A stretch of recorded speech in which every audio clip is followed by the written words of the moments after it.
విభాగానికి ఉంటూ Hyderabad urban development అథారిటీలో ఆయన సభ్యుడిగా కొనసాగుతూ అలాగే 2014 వరకు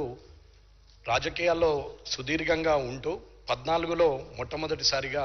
ఈ శాసనసభకు ఎన్నికై 2018లో తిరిగి మరొకసారి 2023లో మూడవసారి హ్యాట్రిక్ చేస్తూ ఈ శాసనసభలోనే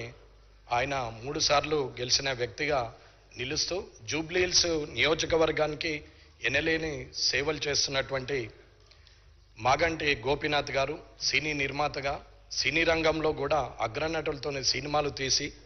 ఇవాళ చిరస్థాయిగా ఎన్టీ రామారావు గారి అభిమాని ఎవరు అంటే మాగంటి గోపీనాథ్ గారనే పేరు ఉండే పరిస్థితిలో అలాగే రాజకీయంలో కూడా ఆయన చిరస్థాయిగా ప్రజల గుండెల్లో నిల్చుండిపోయి ఆనాడు ఎన్టీ రామారావు గారితో రాజకీయ అరంగేట్రం చేసి ఇప్పుడున్న కేసీఆర్ గారితో 10 ఏళ్ళు ఈ శాసనసభలో సభ్యుడిగా ఉంటూ ప్రస్తుత శాసనసభలో కూడా సభ్యుడిగా ఉన్నటువంటి గోపీనాథ్ గారు ఈరోజు లేకపోవడం దురదృష్టకరం. అలాగే ఆయన సతీమైనటువంటి సునీత గారికి అలాగే వారి 3 పిల్లలకి ఈ భారతీయ జనతా పార్టీ తరపున నా తరపున ప్రగాఢ సంతాపం తెలియజేస్తూ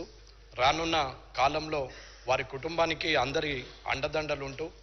సౌమ్యునైనటువంటి వ్యక్తి ఆ వ్యక్తికి చిరస్థాయిగా నిలిచిపోయే పరిస్థితిలో ఉంచాలని కోరుకుంటూ వారి ఆత్మకు శాంతి కలగాలని ఆ దేవుని